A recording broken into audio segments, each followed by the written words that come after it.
আসসালামু আলাইকুম ওয়া রাহমাতুল্লাহি ওয়া বারাকাতুহু। আলহামদুলিল্লাহ ওয়াসসালাতু ওয়াসসালামু আলা রাসূলিল্লাহ আম্মা বা'দ। ক্বালা রাসূলুল্লাহি সাল্লাল্লাহু আলাইহি ওয়াসাল্লাম আল মুমিনুল কাওয়িয়্যু খায়রুন ওয়া আহাব্বু ইলাল্লাহি মিনাল মুমিনিয যায়ীফ। আল্লাহুম্মা সাল্লি ওয়া সাল্লিম আলা মুহাম্মাদিন নাবিয়্যিল উম্মিয়্যি ওয়া আলা আলিহি ওয়া আসহাবিহি আজমাইন। প্রিয় দিনী ভাই ও বোনেরা, আজ থেকে আমরা একটি নতুন ক্লাস শুরু করতে যাচ্ছি। কারণ আমরা পূর্বে গুনাহ সম্পর্কিত অনেকগুলো বিষয় নিয়ে আমরা আলোচনা করেছিলাম। আজ থেকে আমরা একটা নতুন বিষয় আলোচনা করব। বিষয় এটা একাধিক ক্লাসে আলোচনা করতে হবে, এক ক্লাসে এতগুলো বিষয় আলোচনা করা সম্ভব নয়। সেই বিষয়গুলো হলো গুনাহ থেকে বেঁচে থাকার জন্য ৭০টি পরামর্শ। মানে এটা আল্লাহর কিছু প্রিয় বান্দাদের পক্ষ থেকে কিছু নসিহাত, উপদেশ একত্রিত করা হয়েছে। সেখান থেকে আমি এই নসিহত সমূহগুলো আপনাদের সামনে তুলে ধরতে চাচ্ছি, যাতে করে আমিও এই নসিহত সমূহ দ্বারা নিজেকে উপকৃত করার চেষ্টা করব, নিজেও এই নসিহতগুলো গ্রহণ করে নিজেকেও পরিবার পরিজনকে গুনাহ থেকে বাঁচানোর জন্য চেষ্টা করবেন। ইনশাআল্লাহ আপনারাও চেষ্টা করবেন। গুনাহ থেকে বাঁচার জন্য ৭০টি পরামর্শের প্রথম পরামর্শ হলো যে আপনি গুনাহ থেকে বাঁচার জন্য, গুনাহকে ছাড়ার জন্য আপনি উচ্চ সাহস করেন, হিম্মত বাড়ান। মানে আপনার পক্ষ থেকে এই গুনাহ যে আপনি করবেন না, এই এবং গুনাহ একেবারে সম্পূর্ণ গুনাহ ছেড়ে দিবেন বা গুনাহ করবেন না, এই জন্য আপনার অন্তরে হিম্মত থাকতে হবে, সাহস থাকতে হবে। আপনি যদি অন্তর থেকে এরকম দৃঢ় প্রতিজ্ঞাবদ্ধ থাকেন যে আমি ইনশাআল্লাহ জেনে বুঝে কোনো গুনাহের কাজ করব না, যেখানে গুনাহ হয় সেখানে যাব না, যারা গুনাহ করে তাদের সাথে আমি বন্ধুত্ব স্থাপন করব না, এই উচ্চ সাহস যদি আপনার মধ্যে থাকে, তাহলে আশা করি আল্লাহর রহমতে আপনি কি করবেন, গুনাহ থেকে বেঁচে যেতে পারবেন। রাসূল সাল্লাল্লাহু আলাইহি ওয়াসাল্লাম বলেছেন, আল মুমিনুল কাওয়িয়্যু খায়রুন ওয়া আহাব্বু ইলাল্লাহি মিনাল মুমিনিয যায়ীফ। রাসূল সাল্লাল্লাহু আলাইহি ওয়াসাল্লাম বলেছেন, আল্লাহর কাছে শক্তিশালী মুমিন দুর্বল মুমিন থেকে অধিক উত্তম ও প্রিয়। তারপর বলেছেন, ওয়া ফি কুল্লিন খায়র, প্রত্যেকের মধ্যেই কল্যাণ রয়েছে। ইহরিস আলা মা ইয়ানফাউক ওয়াস্তাইন বিল্লাহি ওয়ালা তা'জাজ, যে তুমি ওই সকল জিনিসে যত্নবান হও যাতে তোমার উপকার আছে, আর আল্লাহর কাছে সাহায্য প্রার্থনা করো এবং উৎসাহহীন হইও না, মানে অপারগ হইও না। এখানে যে বিষয়টা আপনাদের সামনে তুলে ধরেন, যেটা হলো যে আপনি গুনাহ ছাড়তে চান, আমাদের পরামর্শ কি, আপনি গুনাহ ছাড়ার জন্য উচ্চ হিম্মত করুন, উচ্চ সাহস করুন, আগ্রহ করুন, দৃঢ় প্রতিজ্ঞাবদ্ধ হন। এক নসিহত। ২ নম্বর, অন্তর থেকে দৃঢ় প্রতিজ্ঞাবদ্ধ হন যে জীবনে যদি কখনো গুনাহের কোনো কাজ আসে, আমি সেই গুনাহ আর করব না। তাহলে আপনি প্রতিজ্ঞা করেন, দেখবেন যে গুনাহ থেকে বাঁচা আপনার জন্য সহজ হয়ে যাবে। কারণ যখন কোনো বান্দা দৃঢ় প্রতিজ্ঞাবদ্ধ হবে যে আমি কোনো গুনাহ করব না,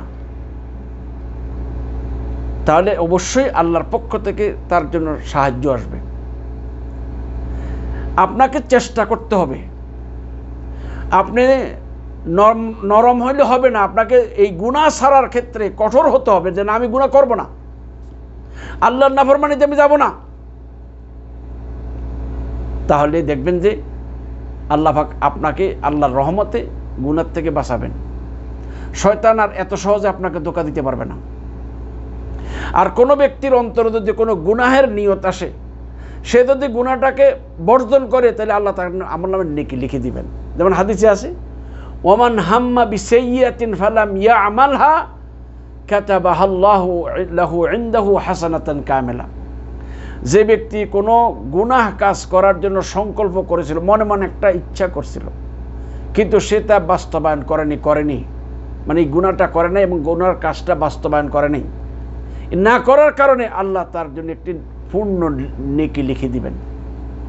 তাহলে আপনি আমাদের জন্য এই আল্লাহর প্রিয় বান্দাদের পক্ষ থেকে দ্বিতীয় পরামর্শ হলো যে আপনি দৃঢ় প্রতিজ্ঞাবদ্ধ হন, মনের ভিতরে এই কথার দৃঢ় সংকল্প করুন যে আল্লাহ না করুক কখনো যদি গুনাহের কোনো সুযোগ আসে আমি পুনরায় এই গুনাহ আর কখনো করব না বা আমি এই গুনার কাছে যাব না।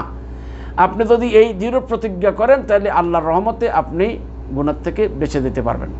3 নাম্বার অর্থাৎ তৃতীয় পরামর্শ হলো যে কোনো গুনাহকে কখনোই ছোট করে দেখবেন না। এটা খুব খেয়াল রাখবেন। এটা গুনাহকে ছোট করে দেখা মানে আপনি গুনাহে লিপ্ত হয়ে যাওয়া। কখনোই গুনাহকে গুনাহ তুচ্ছ মনে করবেন না, যেহেতু অনেকগুলো হাদিস এই মর্মে রয়েছে। রাসূল সাল্লাল্লাহু আলাইহি ওয়াসাল্লাম ইয়াকুম ওয়া মুহাক্কারাতিয যুনুব, তোমরা গুনাহকে ছোট মনে করে দেখবে না, সাবধান।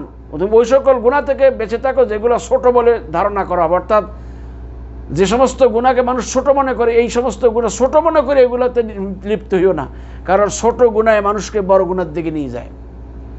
এই জন্য সবসময় মনে রাখবেন, আমি আগেও বলেছিলাম, ছোট চুরি করতে করতে মানুষ বড় চোর হয়, ছোট গুনাহ করতে করতে একসময় বড় গুনায় লিপ্ত হয়ে যায়। যারাই বড় ডাকাত হয়েছে তারা একদিনে ডাকাত হয় নাই, তারা এই ছোটোখাটো ট্রেনিং দিতে দিতে কী হবে, এটা বড় গুনায় লিপ্ত হয়ে গেছে। সেই জন্য এই কথা বলা হয় যে লা তাহকিরান্না সগীরাতান ইন্নাল জিবালা মিনাল হাসা। এটা একটা কবিতার একটা অংশ, যে গুনাহকে ছোট মনে করে না, কেন বড় পাহাড় ছোট ছোট পাথর দিয়ে তৈরি হয়েছে। এই বড় বড় পাহাড় দেখতে এটা ছোট ছোট পাথর দিয়েই এই বড় পাহাড়টা হয়েছে। সুতরাং যখনই আপনি আপনি চাচ্ছেন যে গুনাহ করবেন না, আপনি গুনাহ ছেড়ে দিবেন, তাহলে আপনার জন্য পরামর্শ হলো আপনি কি করবেন না, দৃঢ় প্রতিজ্ঞাবদ্ধ হবেন যে কখনো আমি গুনাহকে ছোট মনে করে দেখব না। গুনাহ গুনাই, নাফরমানি নাফরমানি, এবার ছোট হোক আর বড় হোক। 4 নাম্বার আপনি 4 নম্বর নসিহত হলো গুনাহ ছাড়ার জন্য 70টা পরামর্শের 4র্থ নং পরামর্শ হলো সদা সর্বদা আল্লাহর কাছে দোয়া করতে থাকেন, আল্লাহ যেন আপনাকে গুনাহ থেকে বাঁচার তৌফিক দেন। কারণ আল্লাহ পাক ওয়াকালা রাব্বুকুম উদউনি আস্তাজিব লাকুম, তোমাদের রব, তোমাদের প্রতিপালক বলেন তোমরা আমাকে ডাকো, তো তোমাদের রবকে ডাকো, তিনি তোমাদের ডাকে সাড়া দিবেন। তাহলে প্রত্যেকটা মোমেন মোমেনার উচিত নিজে তো সর্বাত্মক চেষ্টা করবেই, তারপরও গুনাহ থেকে বাঁচার জন্য আল্লাহর কাছে প্রতিনিয়ত সাহায্য চাইতে থাকবে। যে বান্দা নিজে সর্বাত্মক চেষ্টা করে গুনাহ থেকে বাঁচার জন্য সাথে সাথে আল্লাহর কাছেও সাহায্য চায়, তাহলে আশা করা যায় আল্লাহ সুবহানাহু ওয়া তাআলা ওই বান্দাকে আল্লাহ দয়া করে পাপাচার থেকে বিরত রাখবেন। প্রিয় দিনী ভাইরা, আসুন আমরা এই 4টি উপদেশ যা পাইলাম, 4টি পরামর্শ যা পাইলাম, এই পরামর্শগুলো মোতাবেক চলার চেষ্টা করি। আল্লাহ আমাদের সকলকে তৌফিক দান করুন।